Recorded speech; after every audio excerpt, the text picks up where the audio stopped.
May isang dalagang namatay nang dahil sa atake sa puso. Pagkatapos nung nasa morgue na, hindi pa naimbalsa mo yung katawan, bigla na lang nawala. Matatapos yung isang linggong palugit sa atin ni Kapitan, hindi pa rin natin nauhuli. Oo nga, Bilog eh. Nasa akin pa rin naman yung address ng batikang albularyang sinasabi ni tatay na makakatulong sa atin. Magtulong-tulungan ninyo ako. Kahit magtulungan pa kayo, hindi nyo pa rin naman ako kaya lalo at parang mga hindi na makalabda.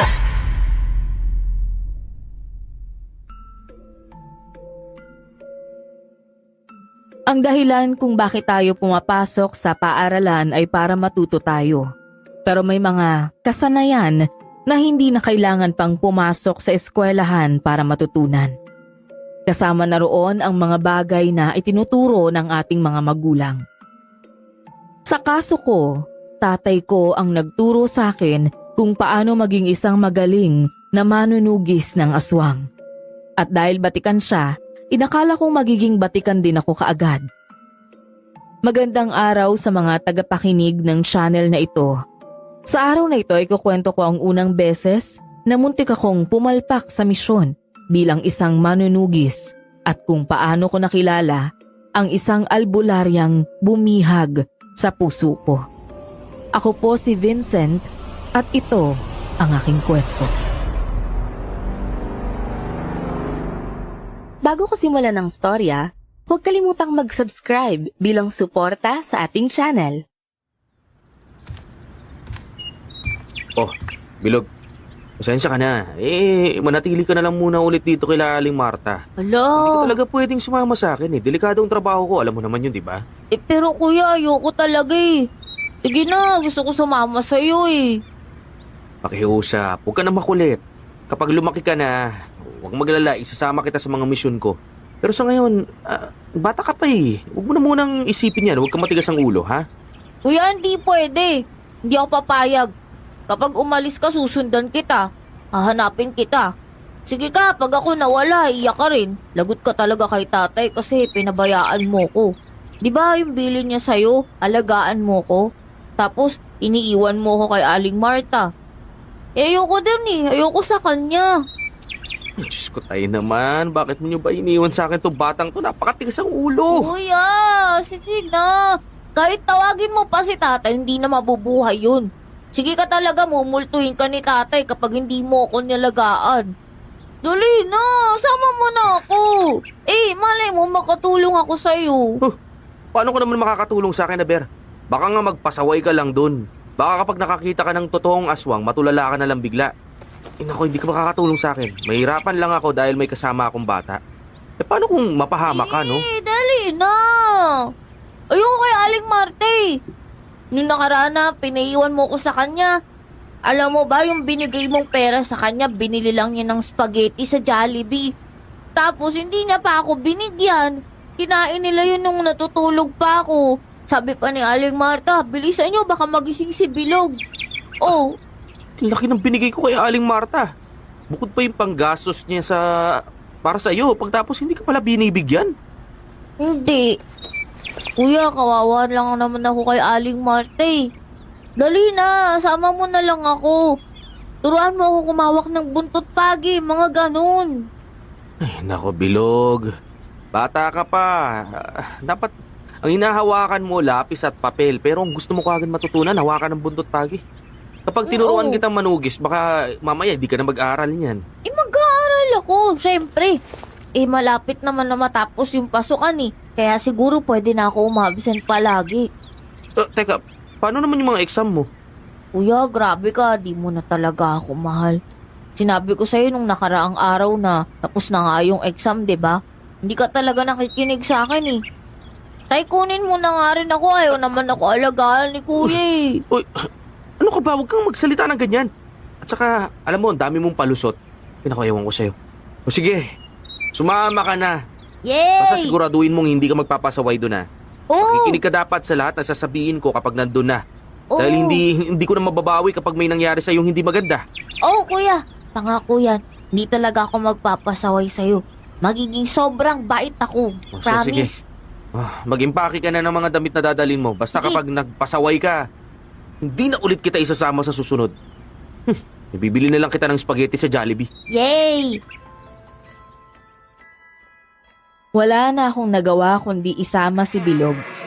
Isa pa, hindi ko nagustuhan ang ginawa ni Aling Marta na pagpapainggit kay Bilog kahit na malaki naman ang binigay ko sa kanya. Malayo ang pagitan ng mga edad namin ni Bilog. Habang ako ay 28 anyos, si Bilog ay 10 taon. Malayo ang agwat namin dahil nag-asawa pa ulit si tatay pagkatapos mamatay ni nanay. 18 taon ang nakalipas, kaya lang ang naging problema, iniwanan siya ng madrasta ko matapos makatagpo ng mas mayamang matandang madaling mamatay. Kaya lang nauna pa siyang mamatay kaysa sa matandang hanggang ngayon, buhay pa. Ngayon wala akong pagpipilian kundi ang alagaan si Bilog at palakihin siya na parang anak ko. Ang tatay ko ay isang manunugis ng aswang at yun din ang tinahak ko. Na alam kong pati si Bilog ay ganun din ang gagawin. Lalo na't ngayon pa lang gusto nang magpaturo sa akin. Masasabi kong mabilis matuto si Bilog dahil sa 3 beses na isinama ko siya sa pakikipaglaban sa aswang. Natuto kagad siya. Ay naku, Bilog, ang galing mo talaga. Alam mo kung hindi dahil sa'yo, baka nasaktan ako ng manananggal. Hindi ako makapaniwala na sa bilog at parang bolang katawan mo. Nagawa mo pang kumaripas ng takbo. Sabi ko sa'yo, kuya eh. Alam ko kung nasan yung kalahati ng katawan niya. Kasi alam ko na kung sino siya. Siguro naman ako kay tatay yung lakas ng pang-amoy pagdating sa mga aswang. Oo nga eh. Mas malakas pa yung pang-amoy mo at pakiramdam mo kaysa sa akin. Pasensya ka na kung hindi ako naniwala sa'yo kaagad. Ay, Akala naku, ko kasi kuya. mali ka lang ng hinala na si Lola Gengging yung manananggal eh. Wala yun. Kahit sino naman, hindi kagad maniniwala eh. Lalo na bata pa ako. Hindi nga naman talaga kapanipaniwala yung sinasabi ko. Ay nako, wag mo na ituloy yung sentimiento mo, Bilog. Dahil ngayon, malaki na talaga tiwala ako sa'yo. Bata ka pa pero ang galing mo na. Alam mo, sigurado ako mas gagaling ka pa sa mga susunod pang araw. Talaga? Bayan, si kuya naman eh. Binobola pa ako eh. Pero alam mo, ayoko sanang maging isa kang manunugis na aswang. Bakit? Mahirap kasing trabaho to eh. Tapos, kawang gawa pa. Hindi mo to ikakayaman. Eh, kapag hindi ako naging manunugis, gusto ko maging pulis. Ako mabuti pa nga, Bilog. Susuportahan kita kapag talagang ginusto mo yan. Alam mo, halika na nga. Sumakay na tayo ng jeep para makauwi na. Sige, kuya. Namimiss ko na yung mga kalaro ko eh. Mabuti na lang talaga at kahit papaano. Gusto mo pa rin makipaglaro sa ibang mga bata. Kasi iisipin ko talagang hindi ka normal kapag hindi ka nakikipaglaro eh. Bakit naman? Anong iisipin mo sa akin na abnormal ako? Grabe ka, kuya. Hindi. Isipin kong henyo ka. Siyempre. May bata bang uunahin na matutunan yung panunugis ng aswang? Alam mo, ikaw lang yun eh. Oh, ayan na. Tara na, sumakay na tayo. Tara, kuya. Kuya, may bukas pa kayang mamiyan sa palengke? Nagugutom na ako eh, tsaka gabing-gabi na eh. Hanap tayo kahit hindi mamihan. Siguro kahit lugaw. Pwede na yun, no? Sige, kuya. Salamat. Bata, pakiabot naman ng bayad ko. Sige, oh. Manong bayad daw po. Ito, sukle, pakiabot to. Ate, supli daw. Salamat Teka lang kuya. Bakit parang kulang yung sukli ko? Ano kulang? Bilangin mong maigi, baka nagkamali ka lang. Nagkamali. Kuya, binilang ko na. Ang tingin nyo sa akin di marunong magbilang. 20 ho yung binigay ko sa inyo. Tapos sukli nyo 10 lang. 13 yan. Bilangin mong maigi. 10 nga lang kuya. Ang kulit nyo dadayain nyo pa ako Ano bang problema mo? Ikaw ang nandaraya dyan eh. Bakit ko naman babawasan ng 3 yan? Ay malay ko sa inyo kung gahaman talaga kayo sa pera. Para 3 lang nakaawin nyo pa. Ang mabuti pa ho, ibigay nyo na sa akin yung kumpletong sukli ko. Binigay ko na nga. Ba't ba ang kulit mo? Kuya, bigyan na lang kaya natin ng 3 si ate. Mukhang gipit eh. Naku, huwag mo siyang intindihin. Baka mamaya madamay pa tayo sa init ng ulo niya. Mamang driver, ano ba? Hindi nyo ba talaga ibibigay? Oh, tekle. Oh, ito na 3 mo. Manahimik ka dyan, oh. Ba't nyo inagi? Saan ako wishing well? Ang dami mong satsat. Kunin mo na yung 3. Napakabait Bastos nyo ah. Ihinto nyo nga yung jeep. Itigil nyo, dali. Kung gusto nyo magsuntukan tayo dun sa labas eh. Sira Baka ulo bastos na talaga ito. Ako ba talagang hinamon mo na suntukan? Hoy, itigil nyo nga ho yung jeep. Magsibaba kayong lahat kung ayaw nyo madamay ah. Wisit talaga. Ang tapang mo rin, ano? Aba, totoo naman. Eh, buwisit din kayo eh. Hindi niyo ibinalik sa akin ng maayos yung sukli ko. Miss- Nagbayad naman ako ng tama. Miss, kalma lang. Baka pwedeng pag-usapan nyo na lang po yung... Ano ba? Ano bang hinihintay mo? Bumaba ka na bago ka pa madamay. Hindi ako bababa. Hindi ko aayaan na may masaktang babae, no? Kulit nito. Bala ka nga. Hoy, Manong driver ha, magtutuos pa tayo. Teka lang! Teka, Manong! Bakit kayo tumatakbo? Teka, ba't siya tumakbo? Iniwan niya yung jeep niya? Alam mo, total, ayaw mo namang umalis. Tulungan mo kong habulin yon. Oh, ha? Pero bakit? Kapag nakawala yung buwisit na yan, siguradong may bagong mabibiktima na naman sa baryo Magiting. Ano? Basta bilisan mo ng tumakbo. Hindi ko alam kung anong nangyari sa akin kung bakit ako nakinig na lang basta sa babaeng yon. Hindi ko rin alam kung bakit niya ako pinatakbo pero kumaripas pa rin ako ng takbo. Sa bilis ko nga nagawa ko pang umatras at tumalo ng mataas para maabutan ang driver at nadamba ko siya. Nangudngud ko pa nga yung mukha niya sa sahig. Bakit ka naman tumatakbo? Iniwan mo na lang bigla yung sasakyan mo. Siraulo ka ba? Bitawan mo ako! Bitaw! Teka nga, may kasalanan ka ba sa babaeng yon?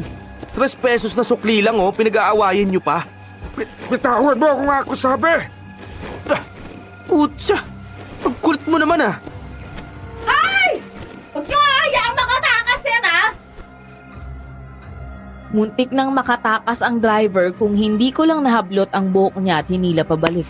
Nagre-reklamong sinubukan niya akong kagatin at kalmutin gamit ang mahaba niyang kuko pero hindi niya nagawa dahil sinuntok ko kaagad ang mukha niya. Nawalan siya ng malay at bumagsak.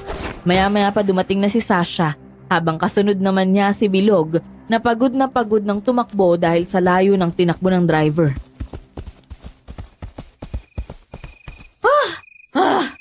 Nakakapagod! Buti na huli mo tong buwisit na to. Alam mo, etong driver na to, perwisyo to sa baryo Magiting eh. Sabi ka nga dyan, papatayin ko na yan. Teka. Bakit mo papatayin?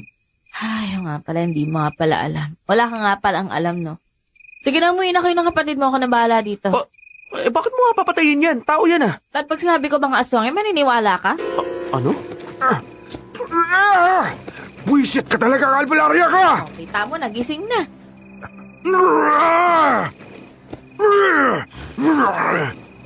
Teka, ba't di mo naman sinabi kaagad na aswang pala yan? Bakit parang may alam ka yata sa mga aswang? Mamaya na tayo mag-usap. Patayin na muna natin tong aswang na to. Bilog, pahinging bawang! Eto kuya! Saloy mo! Ito bagay sa'yo!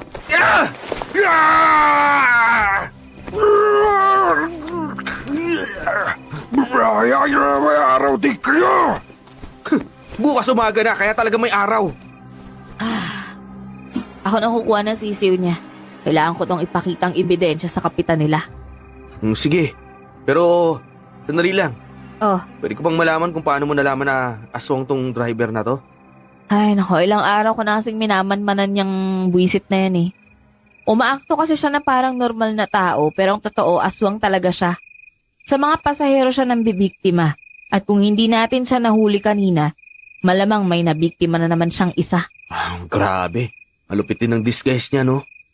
Kahit sino pwede nang maging aswang ngayon. Ay, klase talaga oh. Sige, uwi na ako. Teka, sandali. Oh, Magpapakilala ako. Ako nga pala si... hindi na. Huh? Hindi naman na tayo magkikita ulit eh. Okay na yan. Grabe ka naman. Malay mo magkita pa tayo, no?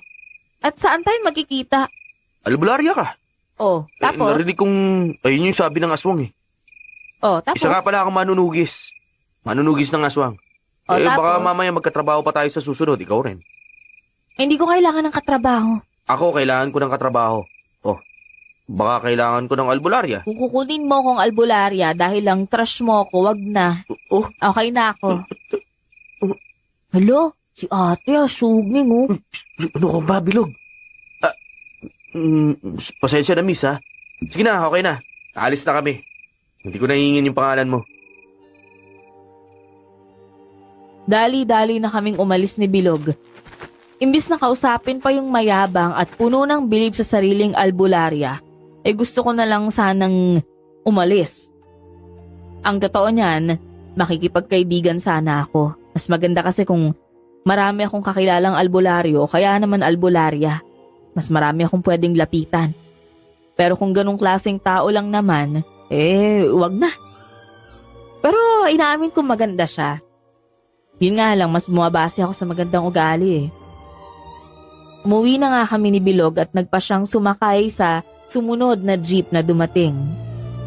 Sa pagkakataong yun, nakalagay na sa bulsa ko ang langis para kung sakaling may aswang, kukulurin ito.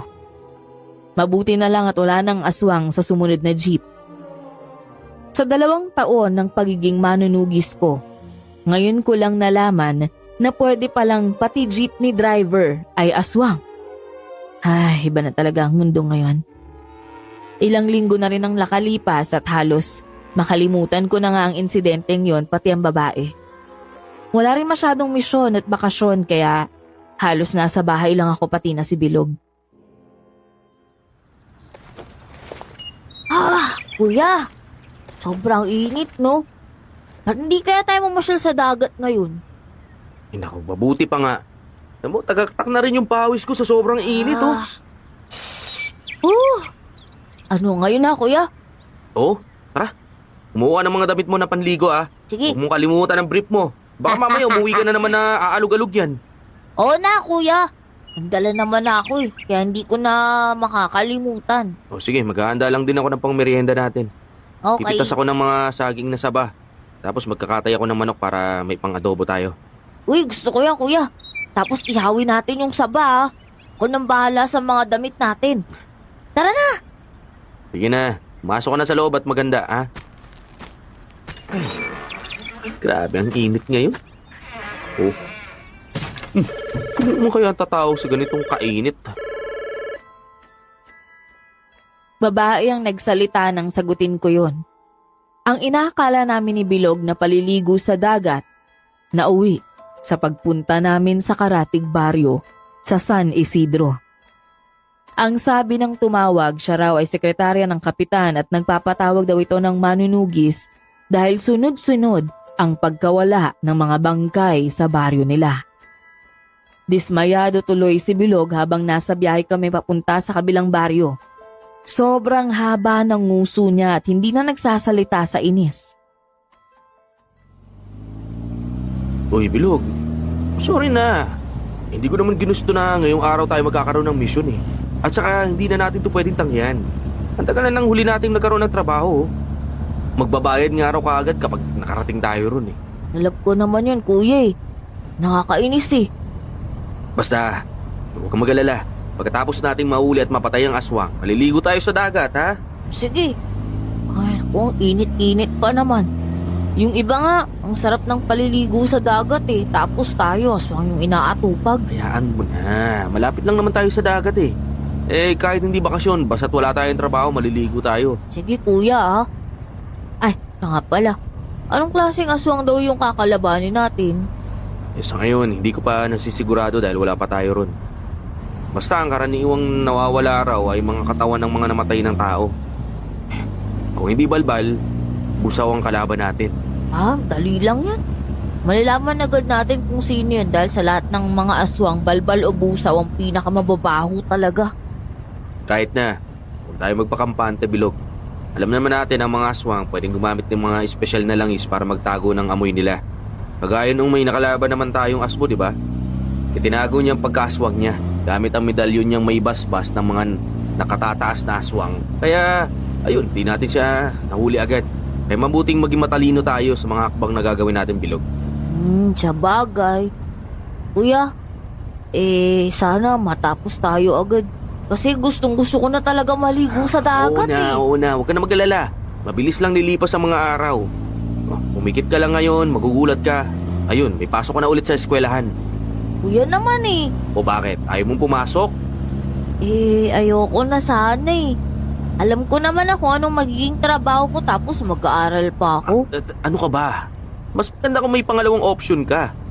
Baka mamaya, wala na palang aswang sa susunod na 10 taon, di wala ka ng trabaho, no? Mabuti na lang talaga at nakumbinsi ko si Bilog na wag nang masyadong magdamdam dahil hindi natuloy ang paliligo namin sa dagat. Ilang minuto lang nakarating na kami sa baryo. Inaasahan ko na magkikita kami ng sekretarya ni Kapitan pagkarating namin. Pero imbis na magkita kami, isang batang babae ang nag-abot sa akin ng pera at sinabing tatawag na lang daw ang sekretarya ni Kapitan sa iba pang detalye. Medyo nagtaka ako pero nang makausap ko uli ang sekretarya, sabi niya gusto ng kapitan na hindi malaman ng mga taga-baryo ang kasalukuyang nangyayari. Ang alam lang kasi ng mga ito ay may baliw na kumukuha ng mga bangkay. Nang makarating na kami sa bahay na pansamantala naming tutuluyan ni Bilog, isang ale ang naabutan naming nagbabantay roon. Siya siguro yung sinasabi ng kausap ko sa cellphone. Magandang hapon po. Kayo po ba si Aling Flores? Ako nga. Kayo ba yung mga manunugis? Teka, parang bata yung kasama mo ah. Wag po kayo mag-alala. Magaling naman po siyang manugis ng aswang. Bata lang po siya pero mas magaling po siya kaysa sa akin. Sigurado ka ba? Kasi mukhang mabagal tumakbo yung mga ganyang bata. Naiintindihan ko po pero huwag po kayo masyadong tumingin sa pisikal na anyo niya. Medyo malaman talaga siya pero mabilis naman itong tumakbo. Oh, siya, sige. Ano nga ang mga pangalan nyo? Ako po si Vincent. Ito naman ang kapatid kong si Bilog. Mga anak po kami ni Vicente. Isang batikang manunugis kaya makakaasa po kayo na magagaling kami dahil magaling din ang ama namin. Dapat lang. Kailangan yung mahanap agad yung aswang na gumagambala sa baryo namin. Sa loob lang ng 1 linggo.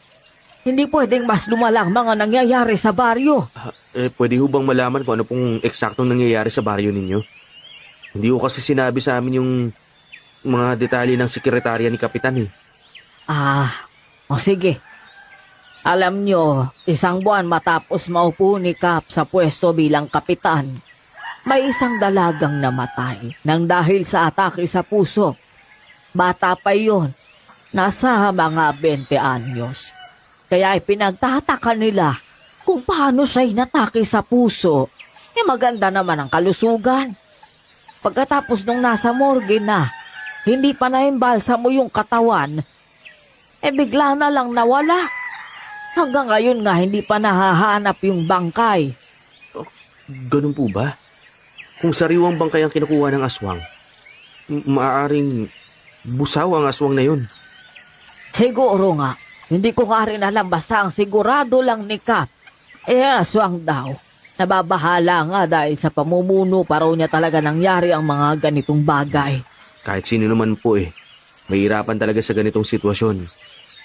Kapag hindi agad nalutasi, baka sa kanya ibunto ng sisi. Kaya magtitiwala siya sa inyo, ha? Sige ho, kami na po ang bahala. Maraming salamat po, Aling Torres. Oo, sige. Kung nagugutom na kayo, pumunta kayo roon sa karinderya ko. Doon sa labas lang. Makikita ninyo naman ang pangalan ko na nakapaskil sa labas ng karinderya. Isang maliit na kwarto lang ang tutuluyan namin ni Bilog. Sapat na yun sa amin sa loob ng 1 linggong panunuluyan namin dito. Kadalasang 1 hanggang 3 araw lang naman namin hinahanap ang aswang at natatalo na rin namin agad. Kaya hindi kami nag-isip na pwedeng mapatagal hanggang 1 linggo ang pananatili roon. Pero ang hindi namin inaasahan ay nang umabot kami ng 3 araw at wala pa kaming kahit sinong pinaghihinalaang aswang. Sa loob ng 3 araw, 1 dalagita naman ang namatay at hindi yun maganda. 3 araw pa lang ang nakalipas pero may 1 na namang namatay. Sarap talaga ng mga luto ni Aling Flores, no, kuya? Bumalik tayo rito pagkatapos ng misyon, ha? Oo na, matatanggihan ba naman kita? Ay, kuya, the best ka talaga. Siya nga pala. Oh, Habang nag-iimbestiga tayo, may napansin akong kakaiba eh. Ano yun, kuya? Eh kasi, kung busaw ang aswang dito, bakit may mga namamatay na lang bigla? Sunod-sunod ang misteryosong pagkamatay nila. Tapos pag namatay na, saka kinukuha ng busaw. Oo nga, no. Ibig mo bang sabihin, kuya, pwedeng meron pang isang uri ng aswang? Eh, kung aswang siya, malamang kakainin niya ito at yun yung magiging sanhi ng pagkamatay ng tao. Ang iniisip ko talaga, pwede may inuutusan yung aswang na pumatay ng tao o kaya naman, siya mismo yung pumapatay. Pero kung siya talaga mismo ang pumapatay, eh dapat kinain niya na rin yun kagad. Hindi na sana niya hinayaan na makuha ng pamilya. Alam mo, kuya, ang hirap naman ang misyon natin ngayon. Kadalasan 3 araw lang tapos na natin eh. Pero ngayon 3 araw na hindi pa rin natin nahuhuli. Paano kaya natin mahuhuli yan? Oh, mga bata, mainit na sabaw naman para mainitan yung mga atyan ninyo. Maraming salamat po, Aling Flores. Walang anuman. Sige lang, kain lang kayo dyan. Ay, teka, narinig ko na parang nag-uusap kayo sa misyon ninyo. Talaga bang mas mahirap hulihin ang aswang dito sa baryo namin? Hindi naman po sa ganun, Aling Flores. Mas nahihirapan lang po talaga kami ngayon. Matalino ang aswang na kalaban namin ngayon, kaya nahihirapan kami. Kung tutusin, hindi naman ganun kalakas ang mga busaw. Sadyang ang isang to, matalino talaga. Kung ganon, dapat matalino rin kayo. Ganun na nga po, Aling Flores. Siya nga po pala. Pwede ho ba naming makaharap ang kapitan? Hindi ba't sabi ng sekretarya, hindi pwede? Maghihinala yung mga tao sa barangay kung papasok kayo sa opisina. Mabuti pa na ako na lang ang kausapin nyo o kaya yung sekretarya niya. Ano bang gusto nyong sabihin sa kapitan? Kasi tungkol po ron. Magandang araw, Aling Flores. Oh, kapitan, naparito kayo. Nabis ko ang ulap mo eh. Pwede ba akong umorder ng palagi kung ino-order sa'yo? Ay, sige ho. Bibigyan ko ho kayo. Sandali lang. Kuya, ayan na si Kapitan. Kaya nga eh.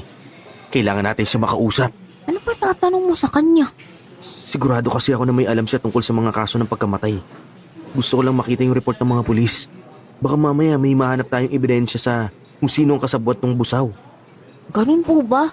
Tara kuya, lapitan natin. Teka, hindi pwede. Makikita Bakit? tayo ng mga tao. Di ba sikreto nga lang yung tungkol dito? Akong bahala, kuya. Sige. Basta huwag mo siyang gagalitin ha.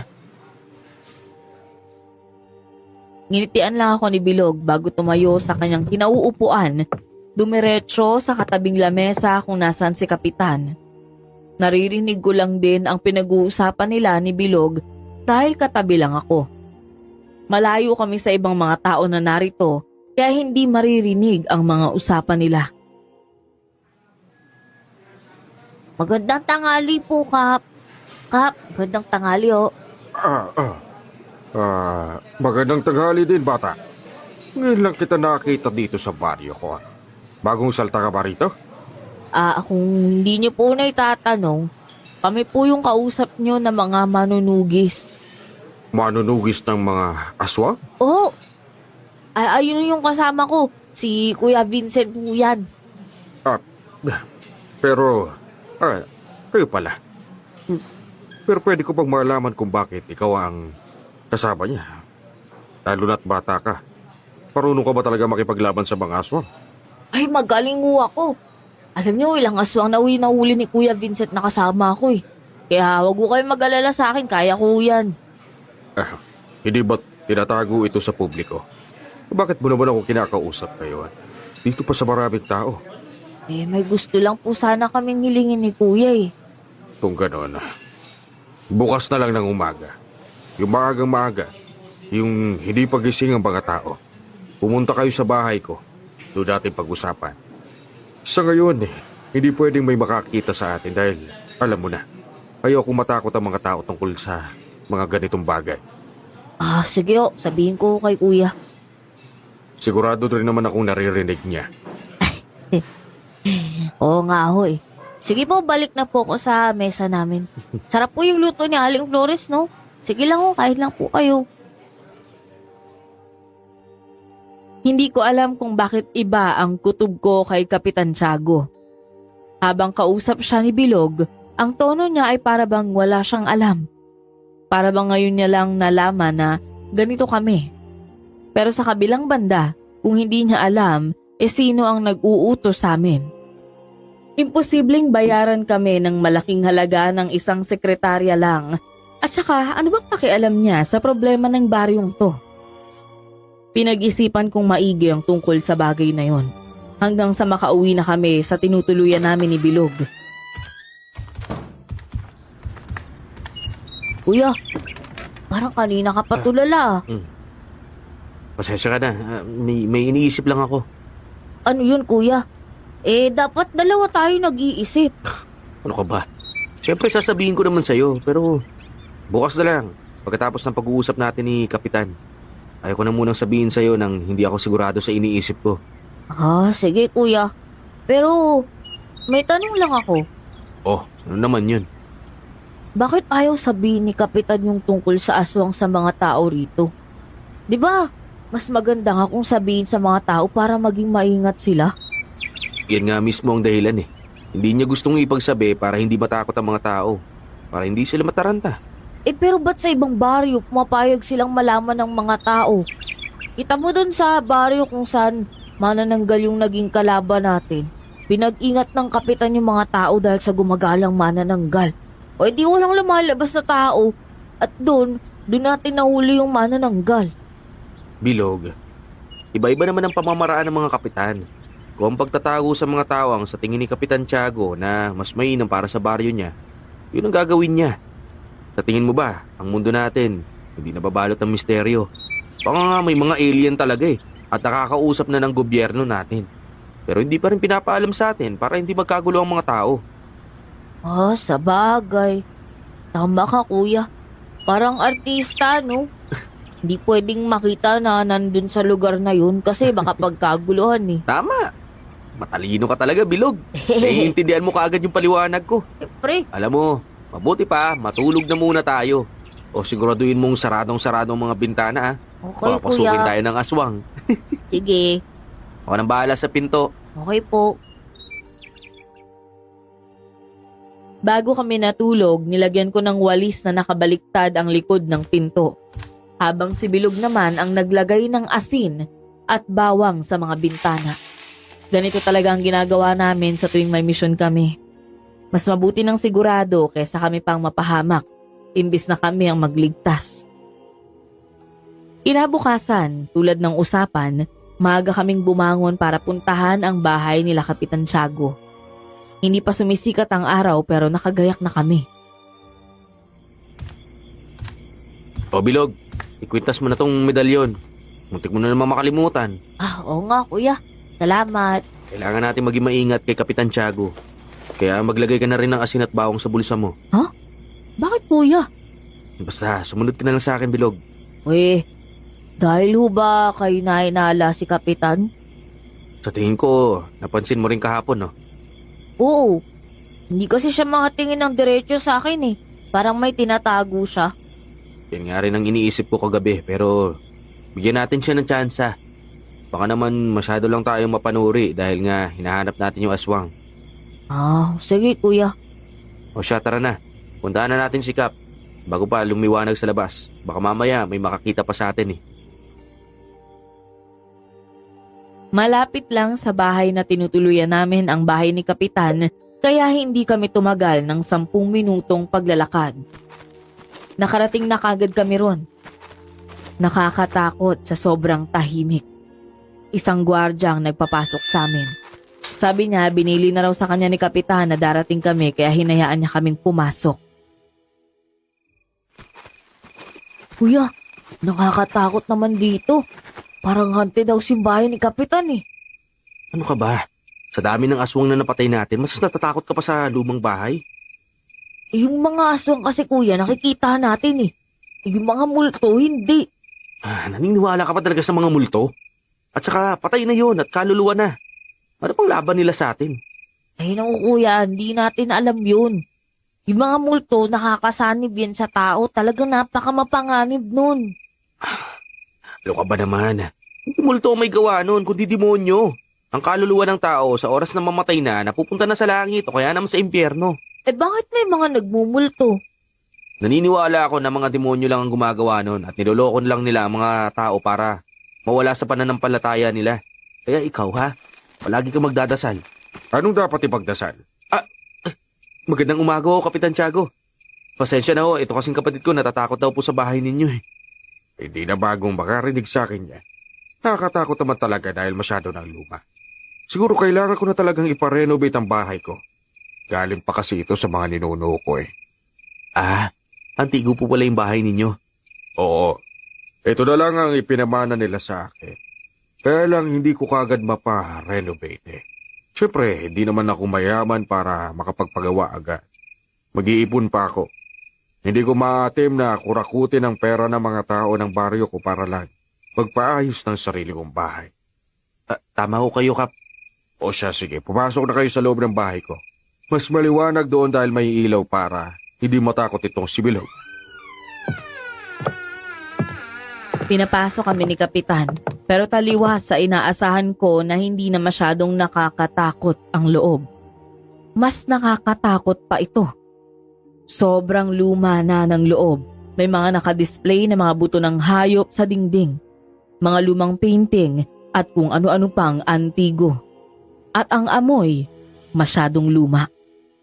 Hindi naman sa nagreklamo ako pero amoy lumang kahoy na rin at alikabok. Ano bang may ko sa inyo? Nagalmusal na ba kayo? Kahit wala na ho, Kap. Gusto lang pula talaga naming humingi ng pabor sa inyo. Ano nga pala yun? Ang totoo niyan, nahihirapan kaming mahanap ang aswang.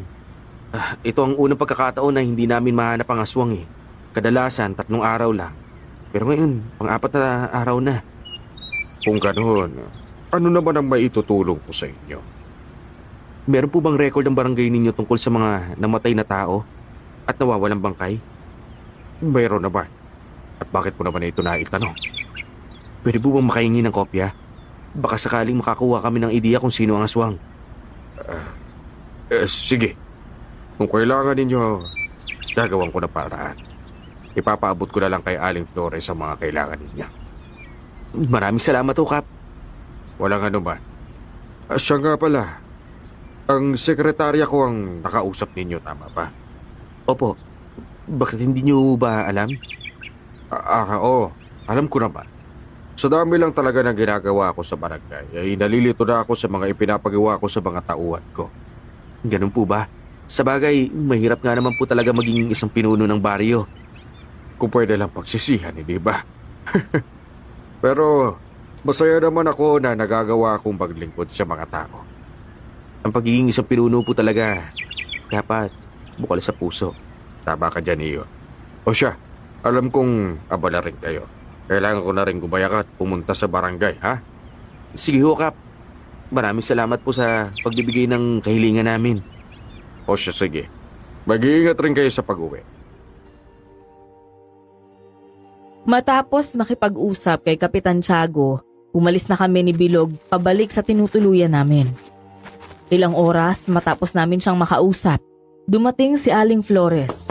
Bit-bit ang mga papel kung saan nakalagay ang mga record na kailangan namin.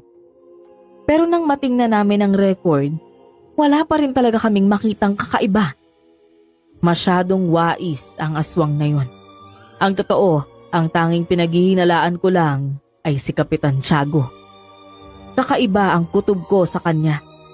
Pero hindi ako sigurado kung bakit niya kami pinatawag kung siya pala ang aswang.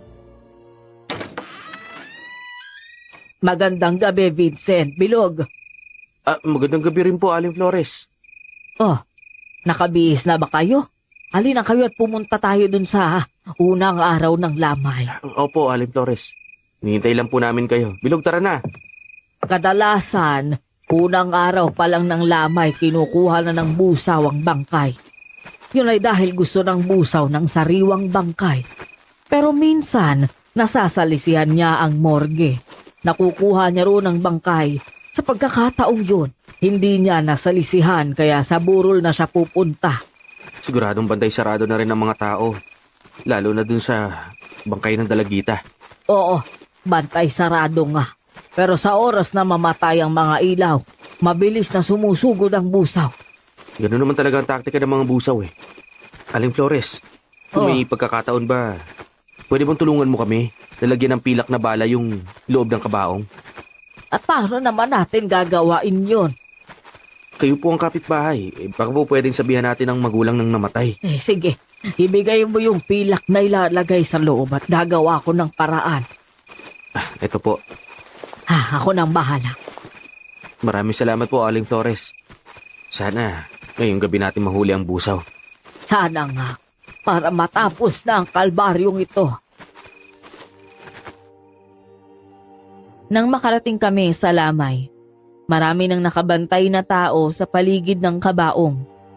Ipinakilala kami ni Aling Flores sa mga magulang ng bangkay bilang mga malayong kamag-anak niya na dumalaw sa kanya. Naniwala naman ang mga ito at hinayaan kaming makilamay. Nakisali pa ako sa sugalang naroon. Maya-maya pa, habang abala ako sa pagpupusoy, dumating si Kapitan Tiago kasama ang kanyang sekretaryang babae. Siya siguro yung kausap namin. Nakiramay siya sa mga magulang ng namatay pagkatapos ay si Aling Flores naman ang kinausap niya. Hindi ko masyadong narinig ang pinag-uusapan nila pero ewan ko ba, kakaiba na naman ang pakiramdam ko. Hindi niya kami nilapitan pero nakita kong sumulyap siya sa amin at tumango. Kuya, nailagay na kaya ni Aling Flores yung pilak na bala ng baril sa may kabaong? Hindi pa. Medyo kinakabahan nga ako eh. Paano kung dumating na yung busaw habang hindi pa nailalagay ni Aling Flores yun? Kailangan natin ng ibang plano kung gano'n. Ang plano? Basta, akong bahala. Kuya, parang kinakabahan ako sa plano mo eh. Ito, ibibigay ko sa mga magulang ng patay. Ano itong meron sa sobre? Abuloy. Ako ang magbibigay niyan habang ikaw naman, pasimpleng lalapit sa kabaong para hulugan ng asin ang gilid ng kabaong. Sa oras na umapak ang busaw sa tabi ng kabaong, hindi niya agad-agad makukuha ang bangkay. Ganun nga ang ginawa namin. Matapos kong makipaglaro ng pusoy ay kinatalo ko lang din naman, dumiretso ako sa mga magulang ng patay at nag-abot ng abuloy. Kinausap ko sila nang lagpas 5 minuto para lang mapagtakpan si Bilog na nasa likod ko. Kinalabit niya ako nang matapos na siyang maghagis ng asin sa gilid ng kabaong. Nagabang kami, naghintay na dumating ang busaw. Pero inabot na kami ng madaling araw, humihikab na kami pero hindi pa rin dumarating. At nang halos paubos na ang mga tao at inaalok na kami ni Aling Flores na umuwi na dahil baka hindi na raw dumating ang busaw, saka biglang lumakas ang ihip ng hangin. Bilog, kumanda ka. Yan ang senyalis na darating ng busaw. Ay nako Vincent, baka naman lumakas lang ang hangin. Hindi po. Alam ko kung anong pakiramdam kapag nandyan na ang aswang. Aling Flores, ang mabuti pa, umuwi ka na. Ano? Ay papaano kayo? Tumabi ka, Aling Flores! Bilog! Ang butot pagi! Kuya! Ilang saglit pa, nagpatay sindi ang mga ilaw. Hindi na kami kumukurap para lang mahuli namin ang aswang. Kagad kong nilabas ang buntot pagi hanggang sa tuluyang namatay ang ilaw. Narinig namin ang nakakatakot na ungol ng aswang pati na rin ang sigawan ng mga tao. Tumakbo ko papunta sa kabaong. Kasunod ko si Bilog. Madilim ang paligid kaya nahirapan kaming makita ang biglang lumapit sa kabaong. Tanging liwanag lang ng buwan ang naging ilaw namin. Nang makarating sa kabaong, dinukot ko ang lighter mula sa bulsa ko. Pagsindi ko nun, isang nakakatakot na mukha ng busaw ang bumungad sa akin.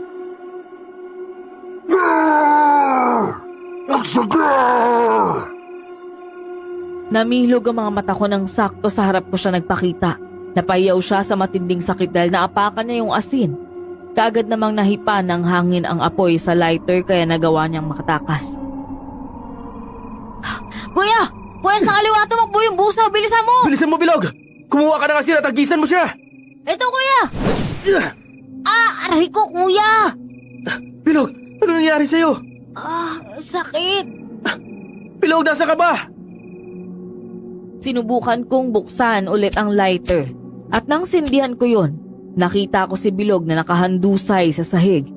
Pero ang hindi ko inaasahan ay nang makita kung ano ang dahilan kung bakit siya nadapa. Yon ay dahil may isang babaeng nakahandusay sa sahig. Duguan siya at tila wala ng buhay at saktong namatay ang sindi ng lighter na hawak ko. Bumukas ang mga ilaw at napayaw ang mga tao sa paligid nang makita ang kamamatay lang na babae. Yun nga, ang sekretarya ni Kapitan. Pati si Bilog nanlulumo nang bumalik kami sa bahay kung saan kami namamalagi. Ikalimang araw na namin ngayon pero wala talagang nangyari. Nasa harap ko na mismo ang aswang pero hindi ko pa rin siya mahuli. Pakiramdam ko nga noon, tatanga-tanga ako. Kuya, kailangan na natin ng tulong. Matatapos na yung isang linggong palugit sa atin ni Kapitan, hindi pa rin natin nauhuli. Oo nga, Bilog eh. Nasa akin pa rin naman yung address ng batikang albularyo ang sinasabi ni tatay na makakatulong sa atin. Kuya, alam kong sobrang sama talaga ng loob mo. Pero isipin na lang natin, hindi niya nakuha yung bangkay ngayong gabi. Siguradong hindi na niya kukunin yun bukas dahil 2 araw ng patay at hindi na sariwa. Hindi nga niya nakuha ang bangkay pero may bago naman siyang napatay. Pero alam mo, Bilog, kakaiba talaga ang pakiramdam ko pagdating kay Kapitan. Baka nga siya ang busaw eh. Talaga, kuya? Alam mo ba, yan din yung pakiramdam ko eh. Sa tingin mo rin? Oo. Di ba nauna siyang umalis kaysa sa sekretarya niya? Tapos nung umalis siya, dun biglang lumitaw yung busaw. Ang mabuti pa, bumiyahin na tayo pamunta sa address na binigay sa atin ni tatay. Di na tayo matutulog. Oo nga pala. O sige, umidlog na muna tayo kahit 1 oras lang. Pagkatapos, maaga tayong umalis. Kailangan natin ng batikang albularyo na marunong magtawas para malaman natin kung sino talaga ang aswang. Hindi namin kailangang magpatulong sa isang albularyo. Malakas ang pakiramdam ng isang manunugis pagdating sa mga aswang, pero kung ang aswang ay malakas ang ginamit na agimat, pangontra para hindi sila malamang aswang, doon na kami nahihirapan. Hindi kami makakagamit ng langis o kahit ang medalyon namin ay hindi rin mag-iinit. Ang aswang na meron ang baryo na to ay matalino at mabilis. At kung hindi siya mauhuli, mauubos ang tao sa baryong ito. Hindi na kami nagpaalam pa kay Kapitan pati na rin kay Aling Flores nang umalis kami para hanapin ang albularya. May kaugnayan si Aling Flores sa Kapitan at kung si Kapitan nga ang aswang, baka alam ni Aling Flores. Isa na lang talaga ang hindi namin matumbok. Yun ay ang dahilan kung bakit kami tinawagan ng sekretarya at sinabing si Kapitan ang nag-utos na tugisin namin ang aswang. Hindi rin namin matanong ang sekretarya dahil patay na siya. Tao po! Tao po, may tao po ba rito? Kuya, parang wala namang tao eh. Hindi pa ba naangawit yung kamay mo kakakatok dyan? Baka natutulog lang, hindi pa sumasagot. Posibleng hindi ka niya naririnig. May 10 minuto ka na yatang kumakatok eh. Nako, tulungan mo na nga lang ako, Bilog. Ayan. Tao po! Tao po! Tao po! Di po kami masamang tao! Ba? Agaga, nambubulabog kayo ng tao eh. Teka, parang kilala kita. Anong kilala ang pinagsasabi mo? Sino ba kayo? Bakit kayo? Ikaw? Kuya, di ba siya yung albularyong pumatay dun sa jeepney driver na aswang? Oo nga, natatandaan ko nga, ikaw nga yun. Grabe kayo. Paano niyo ako natuntun dito? Hindi ko nga sinabi sa inyo yung pangalan ko eh. Sungit mo naman. Hoy, miss, pwede bang magpaliwanag muna kami? Sige na. Bilisan mo magpaliwanag dahil hindi ko sinasayang ang oras ko sa kung sino-sino Grabe talaga, walang kasintindihan kasungitan mo. O sige, pumunta kami rito dahil ibinigay ng tatay ko ang address na to. Ang sabi niya, kapag kailangan namin ng isang batikang albularya, dito kami pupunta. Kilala mo ba siya? Sino ba kasi ang tatay niyo? Si Tatay Vicente. Ano? Tatay niyo si Mang Vicente? Oo, at bakit naman? Masa kayo sa loob, dalian niyo. Teka, ano nangyari? Bakit bigla kaya atang bumait? Daming tanong eh. Bilisan nyo na. Baka mamaya magbago pa yung isip ko. Sige. Halika na, Bilog. Pasok na raw. Mapo kayo. Nag-almusal na ba kayo? Pasensya na kayo ah. Hindi pa kasi ako nakakapaganda ng almusal eh. At ba kasi hindi muna kayo tumawag? Wala kaming cellphone number mo, no? Address lang ang binigay ni tatay. O nga pala. Wala nga palang cellphone si Mang Vicente. Teka, ang ibig mong sabihin, kilala ka ni tatay? Oo, malamang. Malalaman niya ba yung address ko? Kung hindi... Ayan. Teka, pagkitimpla ko kayo ng kape. Ikaw bata, kape rin ba o gatas? Gatas po. Ay, pasensya na, wala na nga pala akong gatas. Ba't po kayo nagtanong? Huwag mo na siya intindihin. Ayos lang kahit ano. Salanan ko rin naman eh. Hindi ko muna tiningnan. Sige nga. Okay, ayan. May natira pa akong tasty dito. Ito na. Ngumiti ako at tumango at saka siya hinayaang ipaganda kami ng almusal. Habang naghihintay, inilibot ko ang paningin ko sa bahay niya. Luma na ang kubo na tinitiran niya. Parang hindi dalagang kagaya niya ang nakatira. Hindi ako makapaniwala na ang sinasabi ni tatay na batikan ay siya pala. Bata pa siya para masabing batikan. 1 taon na ang nakalipas mula nang mamatay si tatay kaya nakakapagtaka talaga. Siya nga pala, anong dahilan? Ba't niyo ako inanap? Kailangan namin ng isang albularya na tutulong sa amin para tugisin ang isang aswang. Naabot na kami ng 5 araw sa baryo yun pero hindi pa rin namin nahuhuli ang aswang na yun eh. Ganun ba? Anong matutulong ko? Sumama ka sa amin at magtawas tayo sa baryo para malaman namin. Okay, sige. Walang problema. Nasamaan ko kayo. Siya nga pala. Hmm. Hindi naman sa minamasama ko yung kabutihang loob mo pero kanina kasi masungit ka sa akin eh. Pero nang banggitin ko yung anak kami ni Tatay Vicente, nagbago yung tono mo eh. Pasensya ka na. Nadala na kasi ako sa mga lalaking lumalapit sa akin eh. Madalas nilalapitan ako para kaibiganin. Pagkatapos, sa katagalan, aaminin may gusto pala sa akin. Tapos, kapag niligawan ako, sasaktan lang pala yung damdamin ko pagkatapos. Kala ko isa ka sa kanila eh, kaya ayun. Broken hearted ka pala. Hindi naka-move on na ako. Sabi mo eh. Pero ano nga palang relasyon mo kay tatay? Parang kilalang kilala mo siya eh. Oo nga, kilala ko talaga. Lalo na at siyang nagligtas ng buhay ng nanay ko noon. Napahaba niya pa yung buhay ni nanay at naturuan pa akong maging isang albularya. 10 taon lang ako nung turuan ako ni nanay na manggamot eh. At lumaban sa mga masasamang loob. Hanggang sa nung nag-13 anyos ako, tuluyan ang binawian ng buhay yung nanay ko. Dahil sa sakit. Kung hindi dahil kay Mang Vicente, namatay na agad si nanay sa biglang pagsugod ng mga aswang sa bahay namin. At kung hindi rin dahil sa paghaba pa ng buhay ni nanay, ng 3 pang taon, hindi sana ako natutong manggamot. Ginawa lang ni tatay ang trabaho niya bilang manunugis. Hindi. Alam mo, maraming manunugis ang tinawagan ni nanay para tulungan siya dahil malakas na uri nga ng aswang ang bumabagabag sa amin.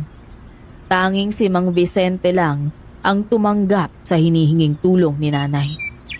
Babay talaga si tatay. Tay. Tay. Teka. Ba't umiyak yung kapatid mo? Oo nga. Bilog, ba't ka umiiyak? Miss ko na si tatay, kuya. Miss ko na talaga siya.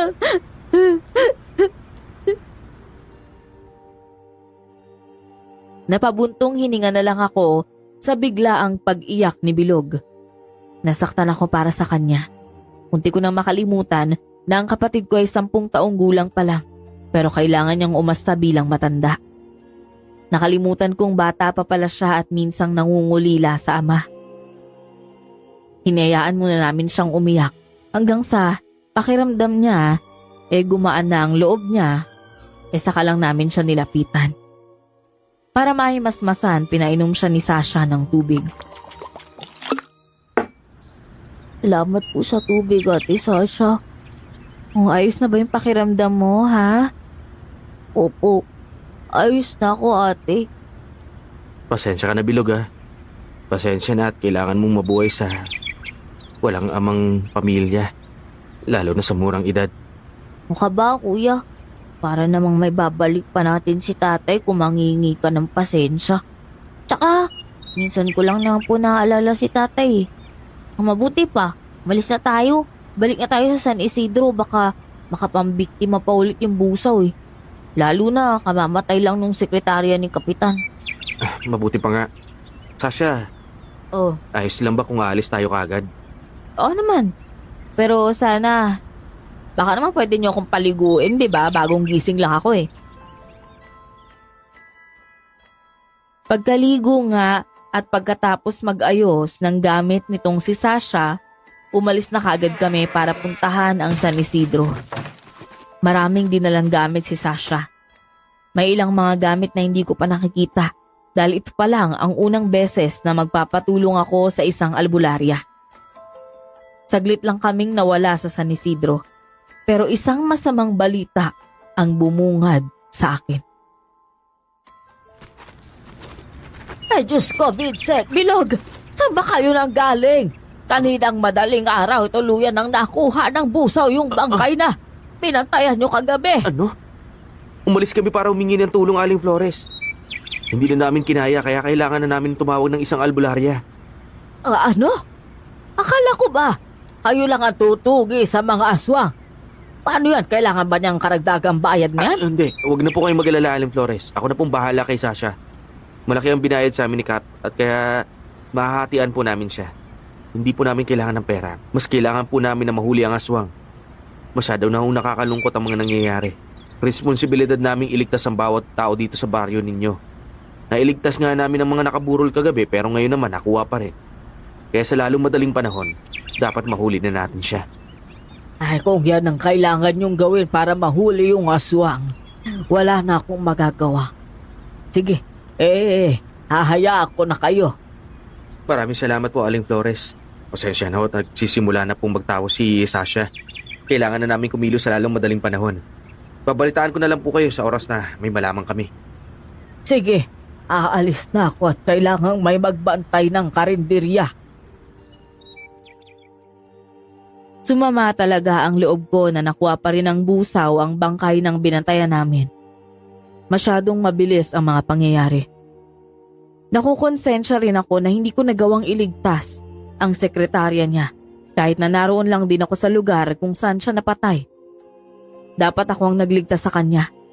Ngayon ko napagtanto na kahit pala anong galing mo, kung may mas magaling sa'yo, agad ka ring matatalo. Pero kahit ilang beses akong talunin ng busaw, isa lang ang nasisiguro ko. Hindi ako titigil hanggat hindi ko nahuhuli yun.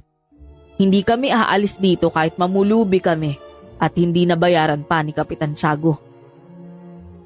Nagsimula nang magtawa si Sasha nang umalis na si Aling Flores. Tahimik kami ni Bilog habang pinapanood siya sa kanyang ginagawa. Ang astig niya kasing tingnan habang nagtatawa siya at bumubulong sa hangin ng mga salitang hindi ko maintindihan. Ilang saglit pa, hinango niya ang kandilang pinabuo niya sa tubig at binasa ang resulta. Kagad nangunot ang kanyang kilay nang makita ito. Oh, bakit po ganyan yung reaksyon niyo, Ate Sasha? Nakakatakot po ba yan? Ito, tingnan niyo, masyadong malabo. Ang busaw na gumagala sa baryong ito ay may proteksyon, kaya hindi ko nakikita. Pero isa lang ang sigurado, may kasama siya. Yung kasama niya, nakikita mo rin ba? Hindi ko makita yung mukha niya pero babae. Pinoprotektahan din siya ng busaw pero lumalabo na ang proteksyong yan. Parang nag-aalangan na sa kanya ang busaw. Sino kaya yun?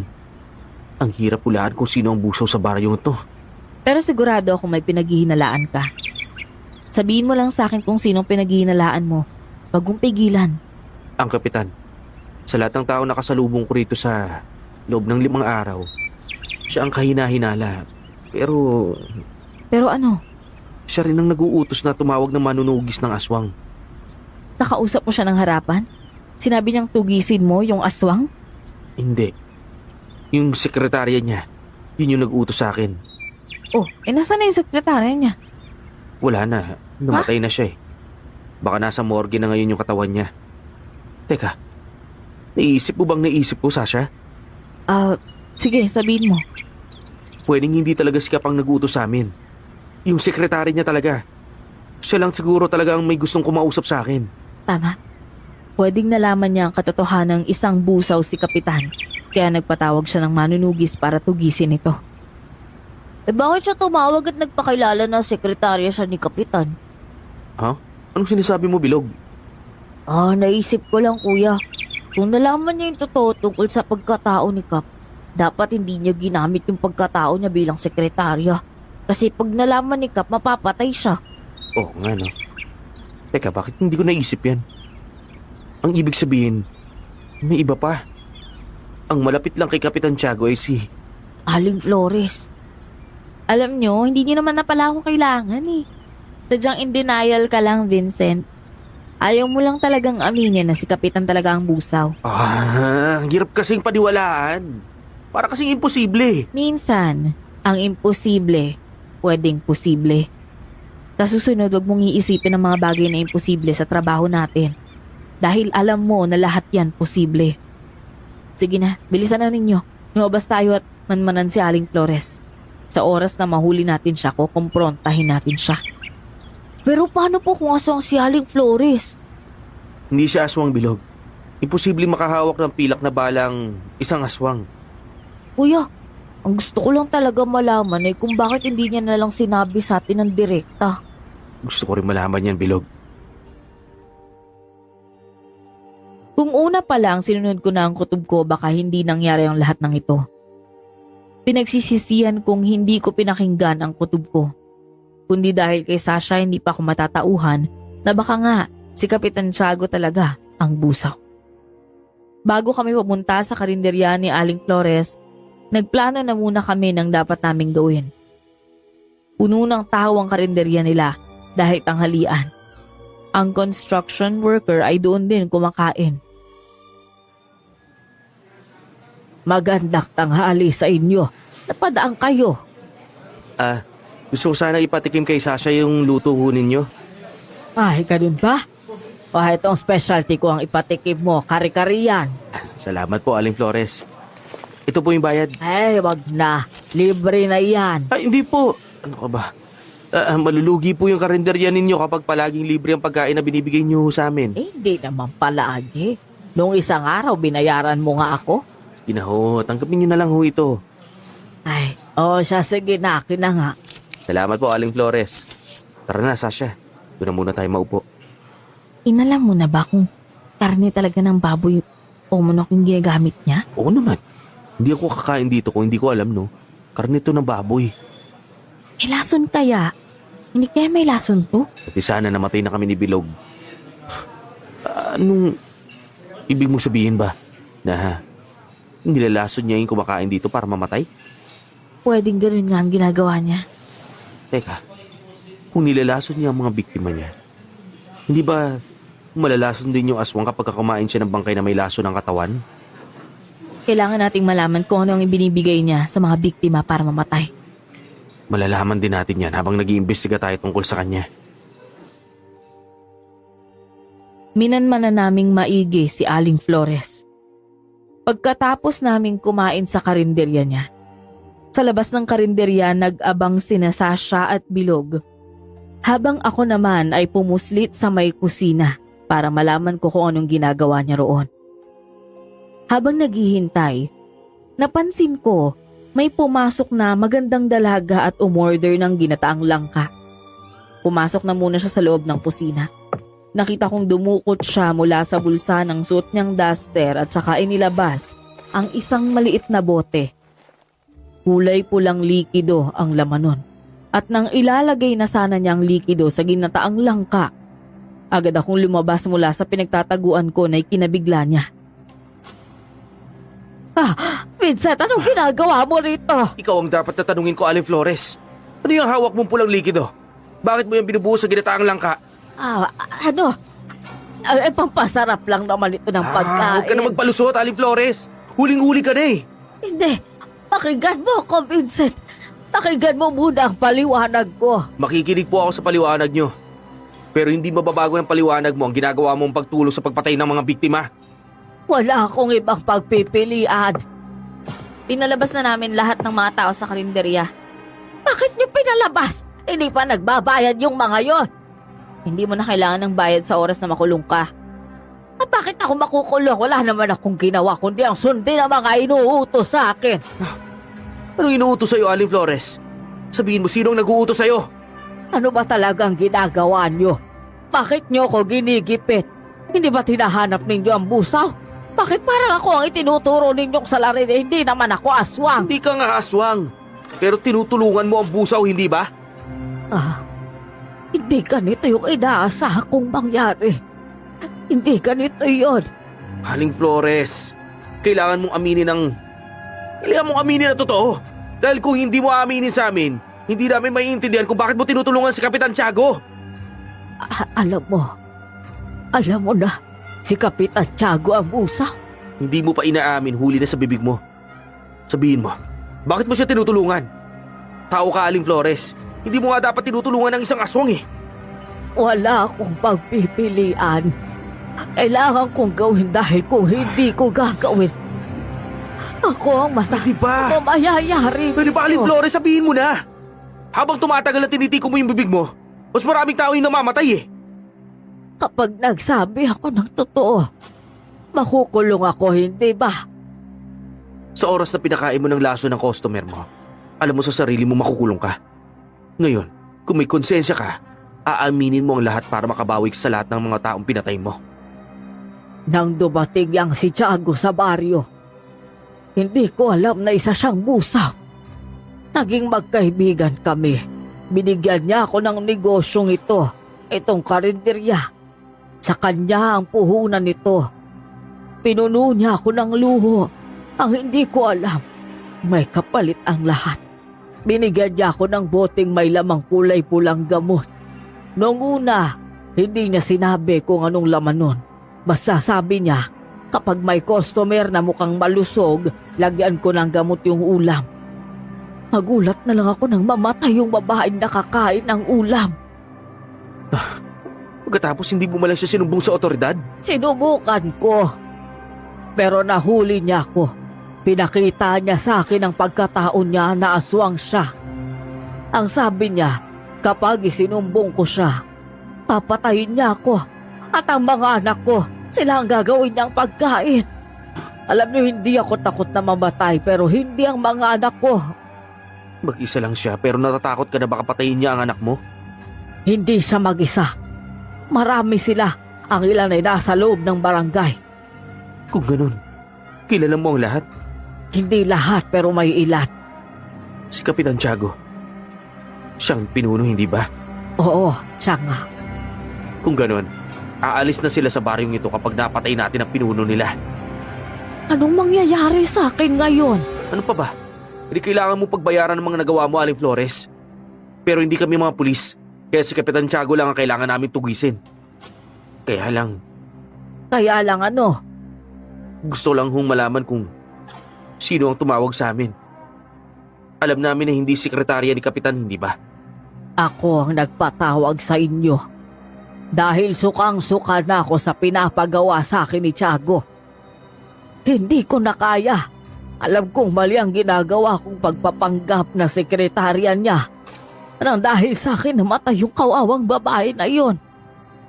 Habang buhay mong dadali ng konsensya, Aling Flores, maling-mali ang ginawa mo. Pasensya na. Pasensya na talaga. Hindi na may babalik pa ng pasensya ang mga buhay na kinuha ni Aling Flores. Pero ang tanggapin ng pagkakamali niya ay malaking bagay na. Alam kong susuko siya. Kitang-kita sa mga mata niya na hindi na rin naman niya kinakaya ang konsensya. Kung tama ako ng hinala, malamang nasusuko siya sa mga pulis at sasabihin ang tungkol sa pinapagawa sa kanya ni Kapitan Tiago. Pero bago niya gawin yon, dapat mapatay na namin si Kapitan at ang mga alipores niya. Dahil siguradong hindi paniniwalaan si Aling Flores tungkol sa mga busaw. Alam namin kung sino ang susunod na bibiktimahin ni Kapitan. At yon ay ang bangkay ng kanyang sekretarya.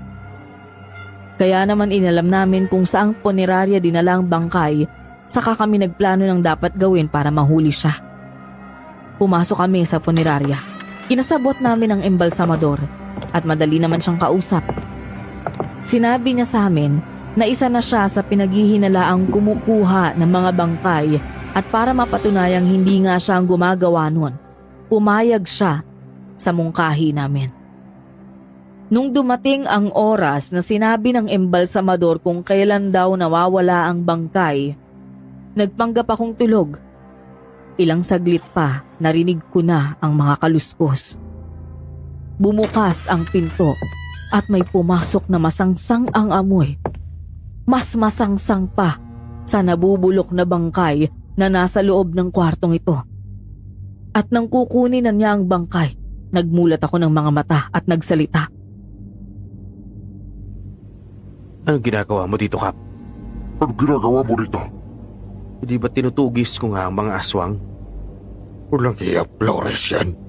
Papatayin ko siya. Bago mo siya mapatay. Wala ka na, Kapitan Tiago! Hindi maaari. Hindi ako mamamatay. Kayo ang dapat na mamatay! Tumabi ka, Vincent! Hetong sa'yo busaw na amoy burak! Yumuko ako at kaagad namang inihagis ni Sasha ang asin kay Tiago. Napahiyaw siya sa sakit nang tumama sa balat niya ang butil ng mga asin. Pero mukhang hindi masyadong umubra sa kanya. Nabigla ako sa reaksyon na yon, pero mukhang pati si Sasha nabigla rin. Imbis na matulala, sinugod ko si Kapitan at sinubukan siyang suntukin sa muka. Pero pagkagawa ko niyon, nagawa niya rin akong maihagis palayo. Tumalsik ako sa sahig habang si Bilog naman inilabas ang buntot pagi niya at inihampas kay Kapitan. Sanay siya sa asin at bawang, Vincent. Kailangan natin ng bagong paraan. Holy water at buntot pagi! Bilog, ihagis mo sa akin yung buntot pagi. Ito po, Ate Sasha. Nang maihagis na ni Bilog kay Sasha ang buntot pagi, pinaghampas niya si Kapitan pero maliksi ito, bagay na isa sa katangian ng mga busaw. Nakatalo nito palayo kaya sinubukan kong dukutin ang holy water sa bulsa ko. Winisikan ko siya. Mas gumana ito dahil nalapnusan ang balat niya. Pero hindi pa rin umubra dahil naiiwasan niya ang bawat hampas ng buntot tagi at holy water. Para sa edad niya, masyado siyang maliksi.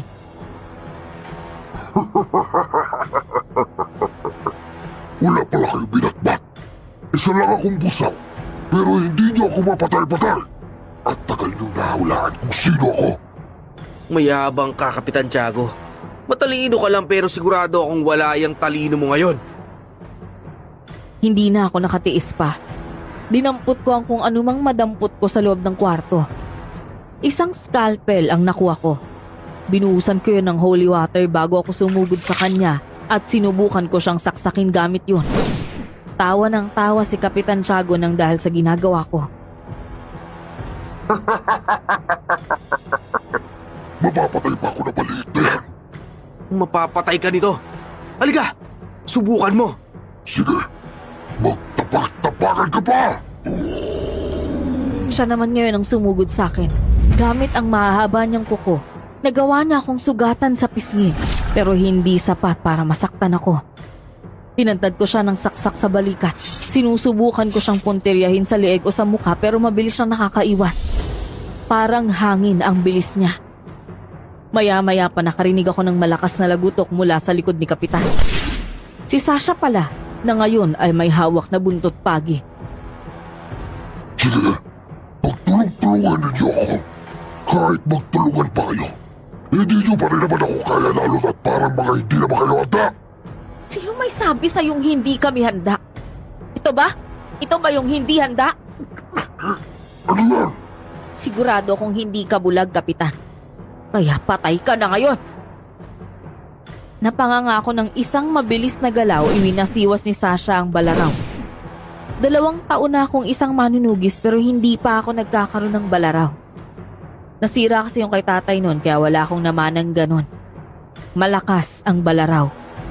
Isa itong uri ng espadang may basbas ng albularyo, kaya matindi ang epekto sa mga aswang lalo na sa busaw na gaya ni Kapitan Tiago.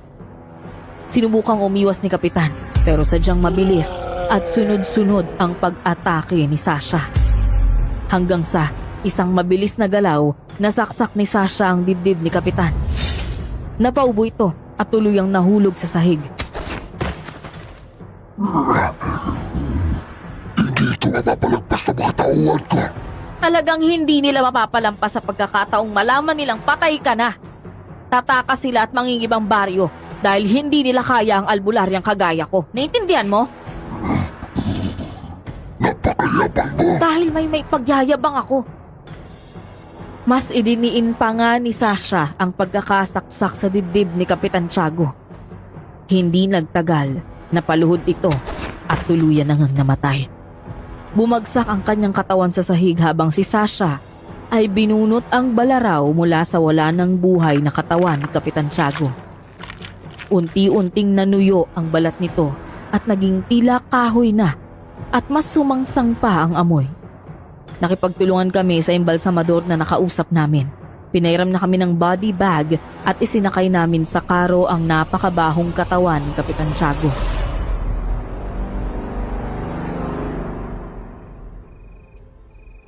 Kuya Vincent, bakit po hindi siya naging abo? Kailangan sunugin pa ang busaw para tuluyan ito mamatay bilog. Pwede kasi siyang mabuhay ulit eh. Po, paano naman mangyayari na mabubuhay sila ulit? Kapag may kasamaan siyang pinakain siya ng dugo ng taong kakamatay lang, pwede maghilom ang mga sugat nito. Pwede rin bumalik ang pagtibok ng puso niya. Delikado po pala kuya, no? Kaya dapat masunog na natin yung katawan niya. Tara, bilisan na natin. Dapat lang talaga. Lalo na't baka mabuhay pa tong si Kapitan Tiago. Siya nga pala, Vincent. Ano yun? Eto. Regalo ko na to sa yung balaraw. Nakita ko kanina na namangha ka sa itsura nito eh. Napansin ko gustong gusto mo eh. Kaya, eto, sa'yo na. Teka. Akin na to? Oh, magagamit mo yan sa oras na may makakalaban kang aswang. At saka, tandaan mo yung bilin ko sa'yo na maging mapagmatsyag ka. Sundin mo yung kutob mo para hindi na maulit yung nangyari ngayon. Salamat sa paalala, Sasha. Tama ka talaga eh. Hindi ko naman kasi inaasahan na ganito yung mangyayari. Akala ko magaling na talaga ako. Akala ko lang pala yun. Ako nga na isang batikang albularya, kailangan ko pa rin matuto eh. Ikaw pa kaya na 2 taon pa lang sa pagtutugis ng mga aswang? Sabagay, tama ka. Vincent, huwag kang titigil na matuto. Yan lang ang mapapayo ko sa'yo. Maraming salamat talaga sa tulong mo, Sasha. Bumiyahe kami hanggang sa marating namin ang pinakamalapit na ilog. Nang naroon na kami, ibinaba namin ang katawan ni Kapitan Tiago. Sinunog sa isang malaking latang drum at nang maging abo, isinaboy namin ito sa ilog sa ganong paraan, hindi na muling mabubuhay pa si Tiago. Nang matapos namin gawin yon, bumalik na kami sa karo. Gaya nga ng kutob ko, talagang sumuko si Aling Flores sa mga pulis. Naging usap-usapan sa baryo na siya ay may pagkabaliw. Ang iba naman, iniisip na ang mga ulam na niluluto niya ay katawan ng mga bangkay na nawawala. Kasama na roon ang katawan ni Kapitan Tiago. Ang akala nila nag-aadik lang talaga si Aling Flores kaya kung ano-anong sinasabi. Ito, Sasha, magkape ka na muna. Pasensya ka na at yan lang kaya kong ibigay sa'yo ha.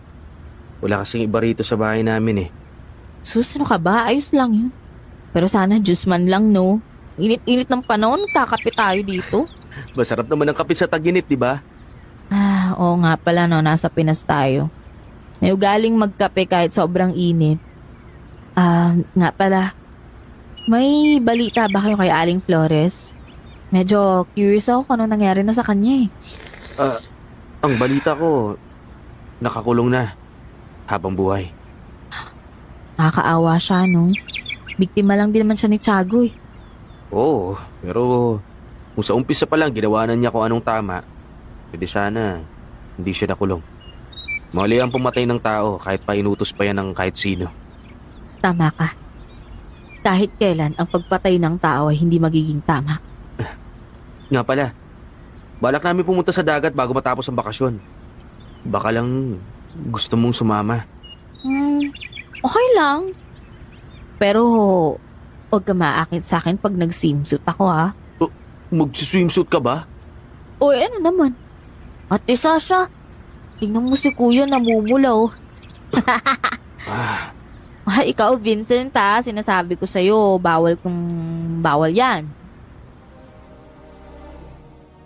Wala na talaga akong naging palusod sa tuwing inaasar nila akong dalawa. Bagamat sinabi ni Sasha na bawal ang magkagusto sa kanya, hindi ko pa rin napigilang magkagusto sa kanya. Napakatapang niya. Bukod doon, maganda rin siya. 16 na taon na ang nakalipas at nagkatuluyan pa rin kami kahit na anong pigil ni Sasha. Naging magkasama kami sa tuwing may labanan. Si Bilog pinag-aral namin at hinayaan siyang magtrabaho bilang pulis. Ayaw niya sana kaming iwanan pero ipinaliwanag ko sa kanya na mas maiging lumihis siya sa trabahong meron kami ni Sasha. Sa ngayon po, masaya kaming dalawa ni Sasha at matagumpay naming nalalagpasan ang mga paglalakbay namin. Hanggang dito na lang po ang aming kwento, Miss Soledad. Maraming salamat sa pakikinig.